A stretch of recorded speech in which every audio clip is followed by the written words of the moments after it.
یہ اس وقت کی بات ہے جب عرب میں اسلام ابھی ظاہر نہیں ہوا تھا۔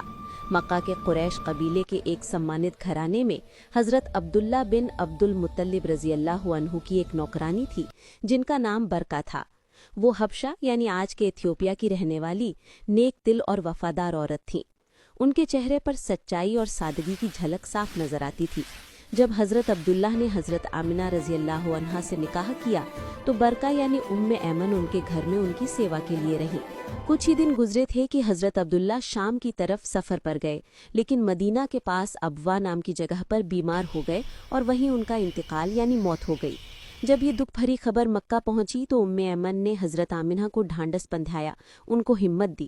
اب گھر میں ایک ننھا سا بچہ تھا، وہ بچہ جو آگے چل کر ساری دنیا کے لیے رحمت بن کر آنے والا تھا، حضرت محمد صلی اللہ علیہ وسلم۔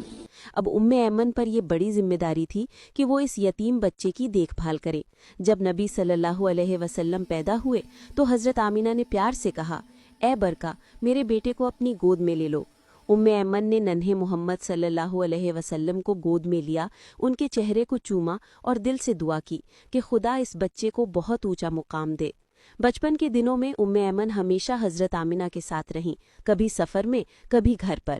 جب حضرت آمنہ اپنے بیٹے کو لے کر مدینہ گئیں تو ایمن بھی ساتھ تھیں، لیکن قسمت کو کچھ اور ہی منظور تھا۔ واپسی کے راستے میں ابوا کے مقام پر حضرت آمنہ کا بھی انتقال ہو گیا۔ اس وقت نبی کی عمر صرف 6 سال تھی۔ اس ویرانے میں ایک ہی عورت تھی جو اس بچے کے ساتھ تھی، وہ تھی ایمن۔ انہوں نے آنسو بھری آنکھوں سے نبی صلی اللہ علیہ وسلم کو اپنی باہوں میں اٹھایا اور کہا کہ اب تم اکیلے نہیں ہو، میں تمہارے ساتھ ہوں۔ وہ پیدل ہی مکہ لوٹی، بچے کو ان کے دادا عبد المطلب رضی اللہ عنہ کے حوالے کر دیا۔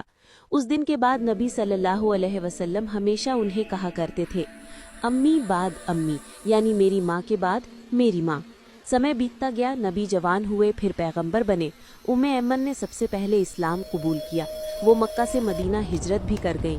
نبی نے انہیں آزاد کیا اور ان کا نکاح اپنے آزاد کیے ہوئے غلام حضرت زید بن حارثہ رضی اللہ عنہ سے کر دیا۔